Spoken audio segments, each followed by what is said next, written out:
finir vos market movers avec le secteur pétrolier et Neste Oil. Alors Neste Oil qui a publié des résultats, et quand on regarde le cours de bourse, eh bien, on a l'impression que les investisseurs ont acheté le résultat, mais ont vendu les perspectives.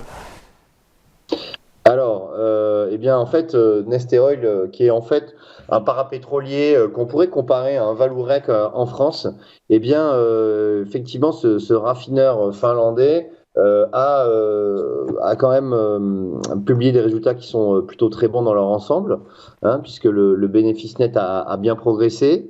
Le dividende aussi est largement supérieur à ce qui était prévu auparavant, au niveau de 50% sur le dividende.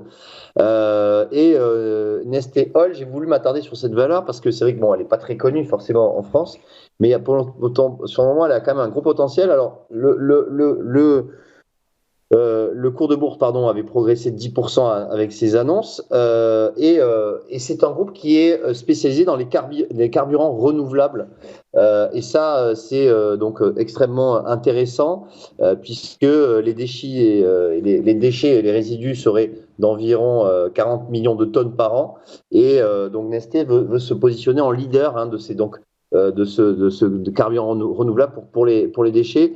Du coup, après, quand on regarde graphiquement, bah, effectivement, on n'est pas sur une tendance très positive sur le titre, même si cette hausse de 10% hier a permis justement de rebondir en direction des résistances. Mais effectivement, pour l'instant, on n'a pas de direction très claire sur la valeur. Aucune direction très claire. Alors si le cours s'appuie sur les perspectives dont vous nous parlez, il irait chercher quel niveau de résistance ? Eh bien, on est sur des niveaux à 52, donc 52 € pour Nestlé. 52, et le support, du coup, il est à quel niveau ? À 42,60.